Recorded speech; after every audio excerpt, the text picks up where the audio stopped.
Velocidade relativa é a velocidade que um objeto tem em relação a outro objeto, sendo que esses dois objetos podem estar em movimento.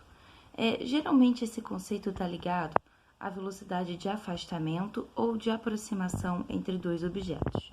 Por exemplo, se eu tenho um carro viajando a 50 km por hora e logo atrás dele vem um carro viajando a 70 km por hora, o que se espera desses carros é que o carro de trás, vamos chamá-lo de A e esse aqui de B, que o carro A ultrapasse o carro B.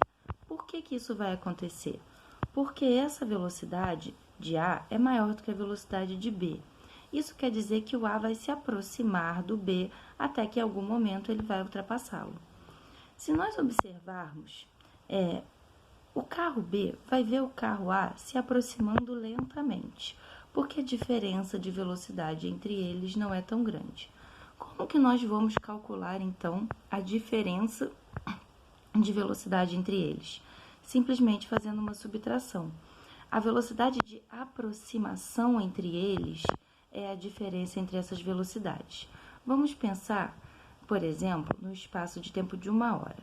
Se em 1 hora esse carro aqui andar 50 km para frente, esse carro terá andado 70 km para frente, ou seja, ele estará 20 km mais próximo desse carro B a cada 1 hora que passa.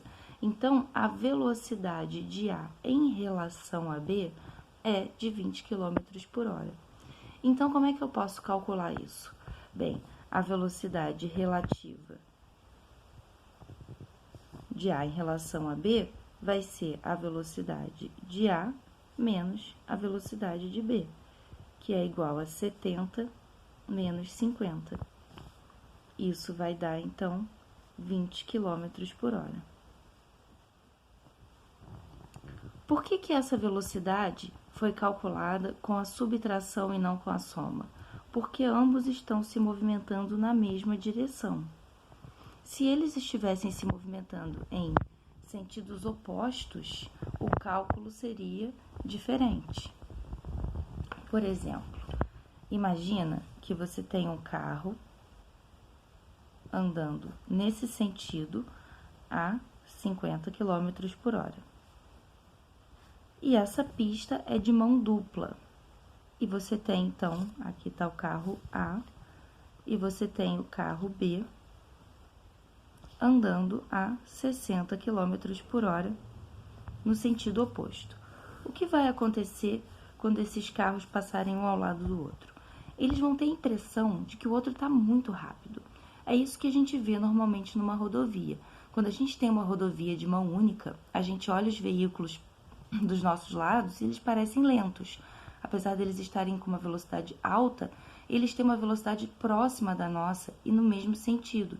Então, a velocidade de deslocamento que a gente repara nesses outros veículos é só a diferença da nossa velocidade para deles. Só que quando a gente tem uma pista de mão dupla, a gente observa o contrário. Os veículos que vêm do sentido contrário ao nosso parecem ter a sua velocidade somada à nossa. Então, é isso que acontece. Por quê? Se eu for pensar, a cada 1 hora que passa, eu me aproximei 50 km com o carro A da direção de encontro e me aproximei 60 km com o carro B da direção de encontro. Ou seja, após 1 hora de movimento, esses dois carros estão 110 km mais perto um do outro. Isso quer dizer que eles se deslocam com 110 km por hora de velocidade, um em relação ao outro. Então, a gente percebe que como essas velocidades têm sentidos opostos, a velocidade de A em relação a B vai ser igual à velocidade de A mais a velocidade de B. Em módulo, né? Olhando esse número inteiro aqui, o módulo delas. Isso aqui vai dar 50 mais 60, que vai dar 110 km por hora. Por isso que as estradas de mão dupla são tão perigosas, porque mesmo quando a velocidade tem um limite baixo, quando os carros vêm em sentidos opostos, as velocidades deles se somam. Então, no caso de uma colisão, esses carros irão sentir um ao outro como se eles estivessem batendo a 110 km por hora.